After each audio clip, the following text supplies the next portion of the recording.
Mirëmëngjesi edhe një herë për të gjithë ju që sapo jeni zgjuar dhe nisni ditën në Info Plus në Star Plus Televizion. Emigrimi është një temë shumë e prekshme në Shqipëri. Një plagë e madhe e shtetit ton ku të rinjt po ikin dita ditës. Të gjithë i dëgjojnë tek thonë që duan të ikin dhe të largohen nga vendi jon. Por ka edhe raste të tjera, raste pozitive, si Antonio Pietraj që është me mua këtë mëngjes, një iri i cili është kthyer nga emigrimi dhe ka zgjedhur Shqipërinë si vendin e tij. Mirëmëngjesi, Antonio. Emigrimi është një plagë e madhe për të thënë ne, sidomos kohët e fundit është bërë një fenomen që e kena shumë vështirë me luftu, por ishte koha e pandemisë kur unë vendosë për me ikë, sepse u myllëm, e të kenë kështu mendosha që jashtë është ma mirë, kime kenë ma i hapun, por nuk ishte ashtu, edhe pse kam ikë gjithmonë kam kenë me kryt brava, si do të më këthy edhe me kontribu në vendin tem, edhe ashtu bana, u këtheva, edhe vazhdoj kontribuj në vendin tem, artistikisht, sa ka mundësi. Cile ishte shtysa më e madhe që si të peshe nga emigrimi? Normalisht familja, prind. Ata janë kryesorët për ne, paktën për mua, edhe kështu kam vendosë më këthy. Po pas prindve, cile ishte dëshira madhe që ti ishte? Normalisht që thash, është kanë dëshira për me u këthy në vendin tem, si një artist në qenën kulturore në Vaudès, unë e kam pas gjithmonë mendimet edhe idejtë e mija që më ardhë me shfaqë në vendin tem. E kështu vazhdoj aktivitetet në vendin tem, vazhdoj punë në vendin tem, edhe kështu shpresoj që të rritem edhe në karrierë po në vendin tem. Duhet të fillojmë nga puna. Të flasim pak për punën që ti bën në përditshmëri në vendin tënd. Unë aktualisht punoj në Bashkinë Vaudès, në sektorin e turizmit dhe trashëgimisë kulturore, është një pjesë që mu më përket, më takon si njohësi mirë i zonës, ashtu edhe në fushën të emet artit. Është të përshtatshme kjo punë, të është përshtatur? Po, shumë. Është mirë në këtë punë që bën? Po, shumë mirë. Është një punë që ma kanë ofruar edhe kam pranuar me shumë kënaqësi. Po pjesa e artit? Pjesa e artit më thënë është pasion edhe emocion mi tana. Patjetër që po. Si e zhvillon ti, si e ndërthur ti pjesën e artit me atë të punës tënde të përditshme të trashëgimisë? Trashëgimia kulturore është një pjesë që ne kena e përcellim në përveshjet tona. Pastaj Vaudesi është një zonë që ka shumë tradita, ka traditë zadrime, ka traditë mirdite, ka qytetare dhe malësore. E kështu ne ndërthurim shumë lehtë, e rëndësishme është me dash me bë diçka, edhe ne normalisht e zhvillojmë aktivitete, normalisht edhe bashkia na ka mbështetur shumë me këta aktivitete, që i jena falenderus, edhe ne vazhdojmë aktivitetet çdo ditë. Ka disa pika kryesore që janë pikat që vizitohen dhe preferohen shumë nga vizitorë në Vaudès. Pika kulminante e turizmit është Lumi Shalc, por ne normalisht përfitojmë prej saj, sepse një qytet interiorar i Vaudès, sigur me hotelerit, me rrugën, edhe vazhdojnë në Koman, që është pjesë e bashkisë tonë, pastaj deri në Lumi Shalc, që shkon shumë mirë. Kena edhe ishullin e Shorllahut, Liçeni, kena Kala, Kështjella, Kisha, ka xhami, pra këta janë atraksione turistike që Vaudesi ka dhe ka plot. A ka një numër të rritur të turistëve nga viti në vit? Patjetër. Aja që e thekson më shumë rritin e numrit turistëve janë aktivitetet që bëhen, historikot që ato kanë, edhe se sa na e përcellim historikun e tyre.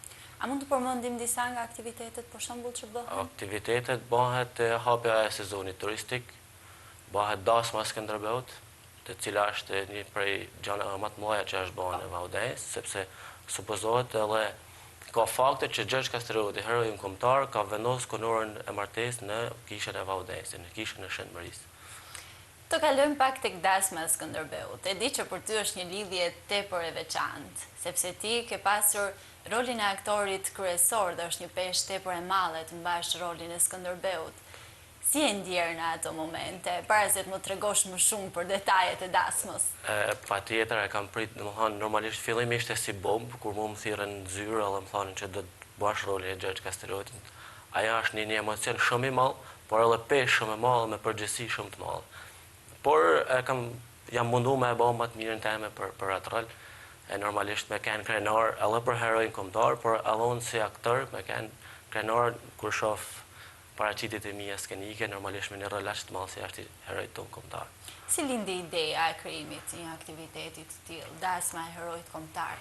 Po, ideja lindi nga një mikeshe jona, që është edhe kolege që punën në bashkjeton, Altina Ndrekaj, përshëndesim shumë Altinën.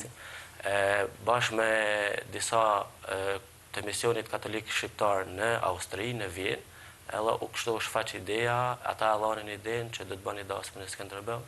Pra, ideja ka kanë për qendrën kulturore që ne aktualisht e kena jashtë funksionit, por të kanë kështu, ata na kanë dhënë mundësinë ne me shfaq dasmën, edhe ata me mbledh kontribute për me rinërtu qendrën tonë kulturore.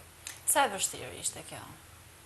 Për mu ishte e vështirë, si rol normalisht ishte e vështirë, sepse gjithmonë unë kam kanë me komedi, por roli Gjergj Kastriotit ka shumë role mbrenda pak kohet, edhe ka luftën, ka presionin, ka me ullë relatat e printave, edhe dashnin që me dëniken bjen edhe në dashnin në fund. Ka shumë dimensione brenda një shfaqjeje.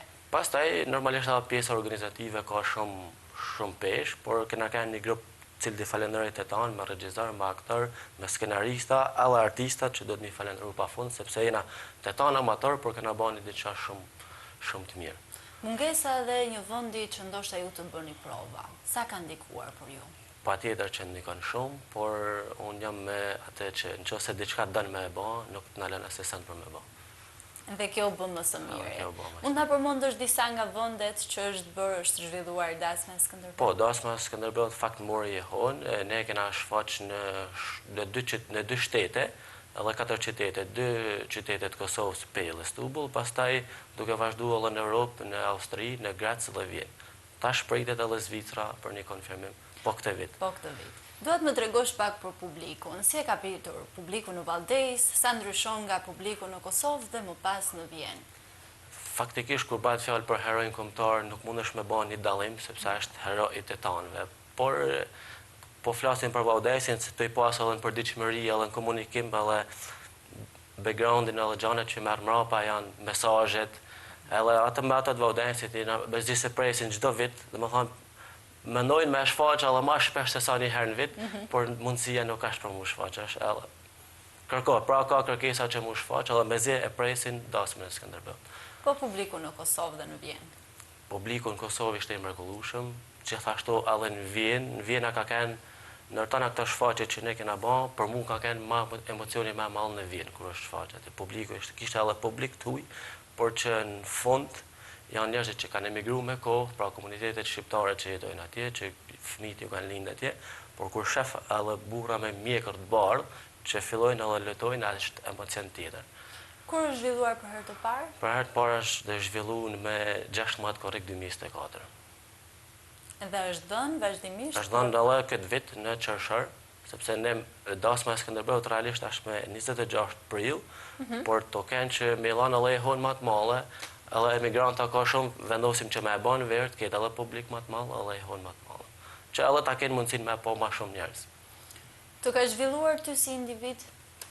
Pa tjetër, kjo ka ka një në rolet ma kryesore që unë kam ba, e tash mas rolit e Gjergj Kastriotit unë kam oferta dhe jam aktor me produksione të mëdha në Shqipëri, si që është produksioni Ergys Ketës, që unë jam pjesë e ati produksioni, dhe tash ma shumë shpet vazhdojmë gjërimet e filmit Lugina Djalit 2.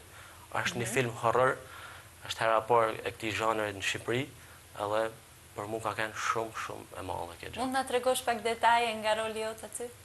Unë, domethënë normalisht aty kam me qenë kanibal, sepse film horror, por mos t'i trajmim shumë. Jo, se është edhe mëngjes, është herë. Është herët. Pra është një film horror i pari në Shqipëri? Është ba episodi i parë, është ba pjesa e parë, tash kena të dytin, edhe unë vazhdoj vetëm të i dytin normalisht, pra mas rolit e Gjergj Kastriotit, unë kam pas, normalisht i kam njek audicionet, kam shku prej këto i kam njek audicionet, i kam fitu, edhe tash jam pjesë e produksionit. Një diferencë shumë e madhe nga roli i Gjergj Kastriotit tek një film horror. Edhe shumë e madhe, jo, thjesht kam me vuate se Gjergj Kastrioti luft ka ba. Luft. Vetëm se nuk ka pas maskën e kanibalit. Pa tjetër, është një diferencë. Aktivitetet e bamirësisë, duhet i përmendim pak, sepse unë e di që në momentin që e Skënderbeut ka ardhur edhe, prej momentit që kena ardhur prej Vjenit, ne në Vjen kena qenë për festat flamurit me 29 nëntor, edhe me 30 e kena dhënë shfaqjen, me 1 na kthy, edhe direkt sa na kthy, to kanë dhjetori muj festash edhe me gëzu sa më shumë njerëz. vendosëm që me bën shfaqjen e dasme Skënderbeut edhe në Shkodër, e kena bën në sallën Mikel Kuliçi, ku të ardhën atë shfaqje si kena çu për fëmijët nevojë, për fëmijët me aftësi të ndryshe. Diçka shumë. Edhe janë ndihmuar rreth 15-20 familje të këtij lloji. Unë e di që ti ke një lidhje të veçantë me aktivitetet e bamirësisë. Duhet mi përmendësh pak më me detaje. Tash bamirësia fakt nuk është mirë me i përmend. Po ti tekim pak. Është diçka shumë e bukur dhe është inspiruese për të gjithë. Faktikisht po, e përmendim për me inspiru, sepse ka nevojë njerëzit për ndihmë. Gjithmonë ka nevojë për ndihmë çdo kush. Ato kanë zonat tona, zonat rurale që kanë nevojë më shumë, por aktiviteti më me peshë për mua i bamirësisë ka kanë për një shokun tonë të ndjer që ka ndruar jetë po në emigrim.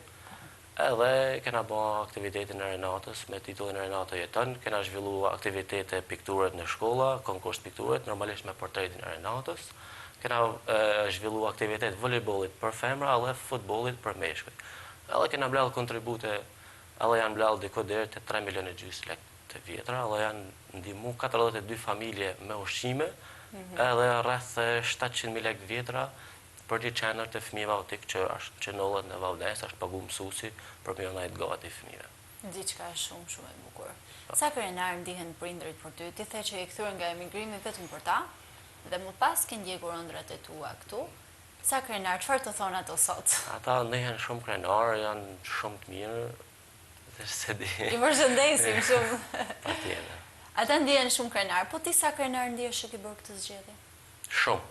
Unë ndihem shumë krenar sa them që si njeri që e kam provu vetë emigrimin, edhe në shumë raste e shoh që edhe të rinjtë që janë atje, edhe njerëzit që janë në emigrim, nuk munden as me ndajt atje, por as me u kthy këtu sepse thonë Shqipëri s'ke ç'a bën, por besoj që në Shqipëri ke ç'a bën nëse diçka don me e bë, me punu fort, me një kontrat tuaja fort, edhe mundesh me e bë.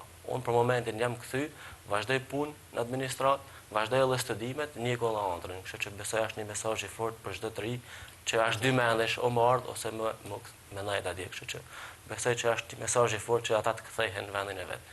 Si përjetohet në Valdez pjesa e emigrimit? Është një fenomen shumë i madh. Shumë i madh. Dita ditë po ikin, por besoj që tu bë këto gjanat edhe janë kthy. Domethënë po të marrim një shembull të vogël, masi jam kthyer, po nga e njëjti vend, janë kthyer edhe 6 shokë të mi. Pra kjo është diçka shumë e mirë dhe shumë pozitive për vendin. Janë të gjithë kaq të plotësuar sa ti? Po, janë të gjithë në rregull me idenë që po kthyem dhe jemi mirë? Ne të plotësuam ndoshta s'mundena me kanë kurs sepse e mira nuk ka fund, por me vazhdu avash avash hapat mundesh me një këta në gjanat. Në vendin tanë, sepse në vendin tanë je më i sigurt. Din ku me vepru diçka, din si me vepru diçka dhe me vazhdu përpara. Ke një thirrje për të gjithë ata? Ti pak a shumë e bëre, por dua një thirrje më konkrete për të gjithë të rinjt që janë larg dhe që ti mendon se ata duhet të kthehen në vendin tonë. Unë mendoj që nuk duhet me shku hiç, në fakt kjo është thirrja më e madhe që nuk duhet me shku, sepse fundi është në vendin tonë. Ka me të marrë malli atje, do të marrin malli për vendin, për shokët, për gjanat që bën, por gjithsesi unë besoj që nuk duhet me ik, duhet me ndaj to, edhe me mush mendin edhe vetit.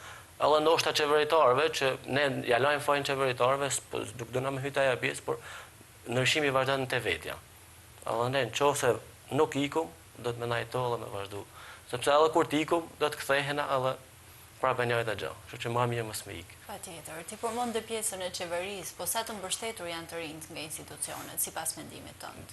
Kjo besoj që është një pjesë që s'është se ata kanë ne, janë ekspertat e sipas mendimit tënd, diçka unë po flas për vete, unë flas për vete, në zonën tonë kena pas fatin që kryetari i bashkisë me kanë gati moshatar me ne.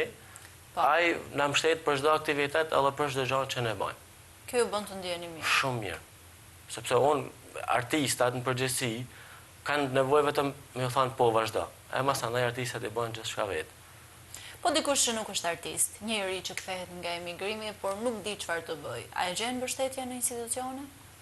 Normalisht do të me kenë shkollimi i pari, edhe të kenë shkollimi, tash janë hapë edhe vendet, pozicionet vakante, si që kena pa në për lajme, në për statuse, kështu që normalisht që ka vend.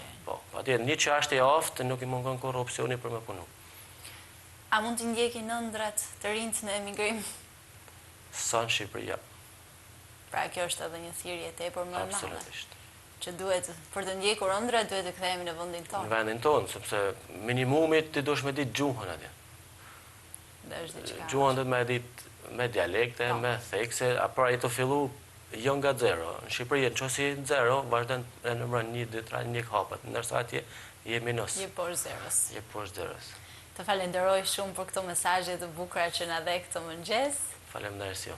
Është kënaqësi gjithmonë të kemi dhe do të kemi sërish prapë për të tjera aktivitete, për të tjera role që ti do zhvillosh dhe të urojmë shumë suksese nga studia e Info Plus. Faleminderit dhe të gjithëve ju që na keni ndjekur deri në këto momente. Takimi i radhës nesër në të njëjtën orë në Star Plus Televizion.